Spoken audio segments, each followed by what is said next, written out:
Mga updates at mga nakakatawang nangyayari at balita sa PBA Media Day, tara pagkwentuhan natin yan. Ang lakas ngayon tignan ng SMB mga idol, dumagdag pa itong mala-import na rookie na si Chris Meller. Unang tingin sa kanya sa San Miguel jersey, number 55 ang piniling numero mga idol. Si CJ Perez, new look ha? Balik sa kanyang rookie year hairstyle. Magpakita na nga siya ulit ng MVP numbers gaya sa Terra Firma noon. Nagpakita pa sila ng mga kwelang dance moves. At si Junmar mga idol, may couple picture pa kasama ang mainit-init na si Miss Apple David. Bagay ba silang dalawa mga idol? Pakikomento nga sa ibaba kung anong magandang itawag sa kanilang love team. Dapat ba kay Apple na lang siya imbes na kay Bunny Gandler?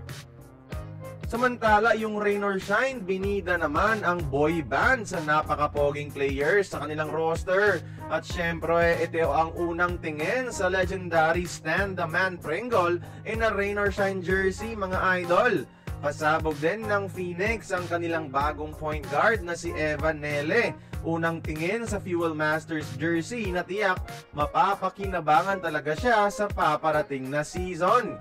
Yung Terra Firma mga idol may kulang sa roster. As usual, wala na naman ang kanilang number 1 overall pick na si Gio Chu. Mukhang hindi ata proud itong si Gio na magsuot ng jersey ng isang farm team.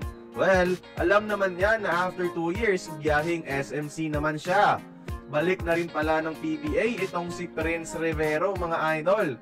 Kinuha pala siya ng Terra Firma. Unang tingin din natin sa binitawan ng Hinebra na si Paul Garcia. Bagay ba sa kanya ang jersey ng Terra Firma? At syempre, yung muntikan ng mag-Grand Slam na TNT hindi magpapahuli. Tignan nyo naman ang kanilang roster, walang tapon, napakalakas, walang silbi.